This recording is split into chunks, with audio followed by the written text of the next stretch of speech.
Good afternoon, YouTube, and welcome to Fantasy Forecast for Thursday, November 17th, 2016. Yesterday was one of those days where a last-minute lineup news really made or break your lineup. And I really appreciate the comments in there. I think it was DieHard101 that commented and let everyone know, hey, Drummond's out because, you're not going to be running a cheap center that's 3,500 if he's not going to have minutes, because Drummond is suddenly, who was went from doubtful to probable to playing, is in. That's the problem with the short lineup lock. On a cash game, you really kind of have a choice, and I would say that your choice is to take the news that you have with doubtful players, assume that they're out. Take the news with probable players, assume that they're in, and if it's questionable, just steer the heck away. Unless you know there might be news. Now, if you know you're going to get the news in time, like for example, Miami today with Goran Dragic at the point guard. If Dragic decides to end up play, it's really going to change the situation around. You can see right there for Miami. He's a center focal point of minutes and possessions. So the guy is going to see some time when he comes back, no matter what. They might try to limit his minutes a bit, but if they're going to let him play, they're really going to let him play. He's going to see at least 25, 30 minutes. Yeah, that's going to cut directly into guys like Waiters and Richardson primarily. And I know Justice Winslow is out, which is why I have Waiters anyways. I believe he's going to see some time, but man, Waiters gives me heartburn, guys. You could definitely swap him for Richardson later when we get there. But it's a short slate. Really, the question of whether I do a show for you guys or not depends on if there's value or not that can be identified to set up a cash game well. On this slate, even though it's short, I can, which means I'm doing a show.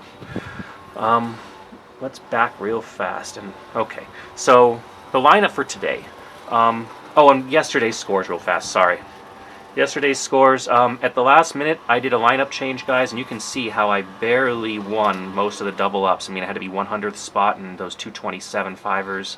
I had to be 250th in the other ones. So, I mean, it was in, only a bit shave away from losing. And so 2 points, really, when you think about it. I think that's where most of them end up landing. And what I did in this lineup here is I just swapped out at the last minute the centers. I just went up to Tristan Thompson because I knew he was going to get some minutes, and I just fit whoever did in the position right above it. I really had no time left. I mean, I was trying to make the line real fast and then get a picture of it and then post on Twitter. And I got it up on Twitter in time, but with a minute to spare. It wasn't enough to let anyone know, really. So I apologize for that. And one of the focuses of today's video is going to be identifying that last minute value. One of the first things you guys should be doing right before lineup locks is going on the internet, whoever it is, and go to basketballmonster.com. I prefer them, but there's a lot of places that do this. Lots of them offer this service. But they post very, very fast that somebody is in or somebody's out, and you can filter it based on just today's games. It shows their past minutes and things like that. And this is what makes it really simple for me. I can see Rajon Rondo is doubtful, which means Jeriah Grant becomes an excellent play again. I'm just going to bank that I'm going to get that news and just verify it for sure. And even if I don't get it, I'm going to play on the doubtful news. It comes at 9:30 for that game, so okay, yeah, probably not going to get the news. But I'm going to bank that he's out. And so I'll take Jeriah Grant today and just kind of roll the dice a little bit, even on a cash game. But if they're doubtful, then that's not something, or not doubtful. If they're questionable, I mean, they could play. So that's where I start to wonder. Like Goran Dragic's been out for a little bit. He went and shoot around this morning. He could play, and that will affect the Miami situation. But we're likely to get that news, in time for lineup lock. So I mean, it's not really a big concern. That's why you can play guys from Miami today, and you'll be able to pull them real fast if you find out, like if you wanted to run at this, let's go back to FanDuel. If you wanted to run at the position today, at the shot guard, let's go back. Okay, so my score won, but just barely. And really, if you guys, this is the same lineup I had yesterday. It just those the only two positions that changed, and I won by just the barest of amounts, guys. Okay, getting back onto today's lineup. Rubio and Grant at the point guard position. Grant, I just explained because of the Rajon Rondo absence. Rubio, he's only been back for 3 games. I wish I had more data on it, but I'll take him against the Sixers at only 6,600. You can spend up to Lillard if you find the money on other value picks today. I do think he's well for a bounce back after just really hurting me on the last fantasy game, but you know, that happens occasionally. I'm not going to worry about it. You have to just roll with the punches. Wall will be back today, but it's still a back-to-back game, and I'm wondering if they're going to try to take it a little easy anyways with him, although they do expect him to fully play, so you know, don't be banking that he's not playing. He's going to see 30 minutes today. I just don't know if he's going to see 35 or 38. I'll take Rubio for the safety in the minutes and the dollar price per points, you know. If the guy gives me 35 points for a cash game, I'm fine. Gets me above 300.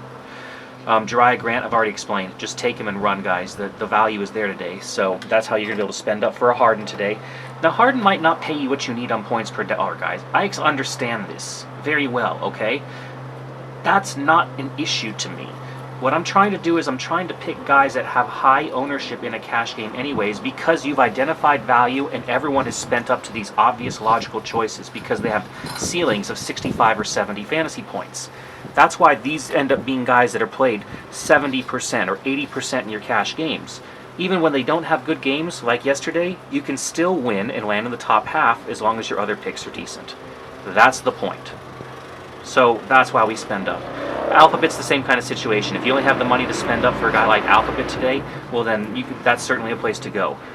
Technically though, in this position, if you get news on Miami and you know that our man is sitting Dragic, Richardson becomes a great play, and you could just punt the whole position.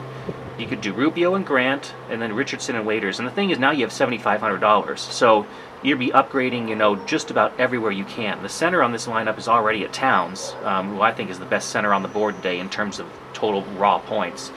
But I mean, you can certainly spend up. I mean, what are you going to do? You know, Jariah Grant will be a good points per dollar. You spend up Rubio to Lillard, you know, just get raw points that he'll put up more.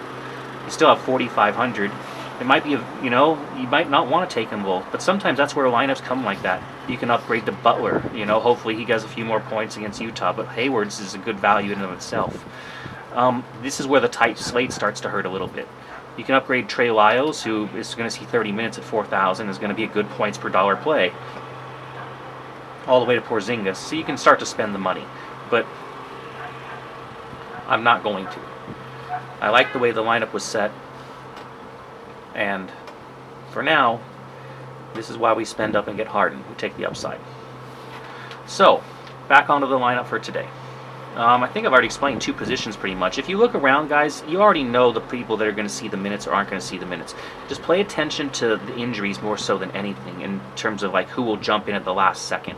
The Bradley Beal news will certainly affect the Washington Wizards players. You know what I mean? If Beal is out, then you're going to see somebody else become an immediate beneficiary of that. That's how you play it. And it even tells you right in the descriptions here who's picking up. We've played Satoransky on this channel before. We've talked about Marcus Thornton. And Sheldon McClellan might get another start. There's three cheap guys, and this is how value opens up last minute and how you guys make those last minute changes. And don't hesitate to change all when it tells you on your lineup, do you want to change one or change them all? If you know a guy is a lock for 35 minutes and he's coming in at 3,500, take him to the bank. Don't wait for comments on Fantasy Forecast or anything else. Just do it. BasketballMonster.com, like I was telling you guys. It'll give you that news. All right. Let's just run through the lineup real fast. Rubio and Grant at the point guard. I've explained why on those. Harden and Waiters at the shot guard. I've explained those. Hayward and Wiggins. I see the most upside for those two in the position. I don't like any of the forward position today at all, the whole way across. It's just not pretty to me. But I'll take Hayward for some upside against a Chicago team and a Utah team that's been hurting. I mean, Utah's lost favors, so the Hayward becomes a viable scoring option. Wiggins, I just love that upside that he shows. I mean, the guy can scare the crap out of me too when I play, but I love the upside. Parker has upside, but Parker will also disappear on you even worse than Wiggins. So Parker is probably my most questionable play on this board that I'd be willing to move around if I found last minute value. And you can save some money if you don't want Towns too. I'll give you a choice at center too. Trey Lyles is a lock today, guys, with favors out. I would be locking Lyles and locking Grant today and build the rest of your lineup around that. Real fast at center. Your other choices, you can spend up for Whiteside on the rebounding. It's only $600 more. If you have that extra money, it's fine. I feel that Towns is still probably a better play for cheaper today. I would just be taking Towns regardless and not spend up any further. But if you need to spend down, definitely take Embiid. Embiid is your other choice today at center, and there isn't anything else really. I mean, if someone's going to pull something out of their butt and surprise us all, wonderful. But in terms of your good cash plays, it's Karl Anthony Towns and it's Joel Embiid. Okay, that's it for Fantasy Forecast for November 17th, 2016. Thank you so much for watching, guys. Please subscribe if you haven't subscribed yet. It helps support the free channel. Follow me on Twitter for those last-minute lineup changes. I will definitely do my best to send them out with 5 minutes to spare. I only had 1 minute last time, but remember to follow the news on Basketball Monster. I also want to teach you guys how to do this. Basketball Monster should be, any site that gives you real-time injury updates and lineup news. It should be an essential tool for you guys to use 5-10 minutes before lineups lock every single day. Okay, and that's it for today. Thanks again. Have a wonderful day. I'll see you guys all tomorrow on Friday, and I'll talk to you soon. Go on out there and go win some big money.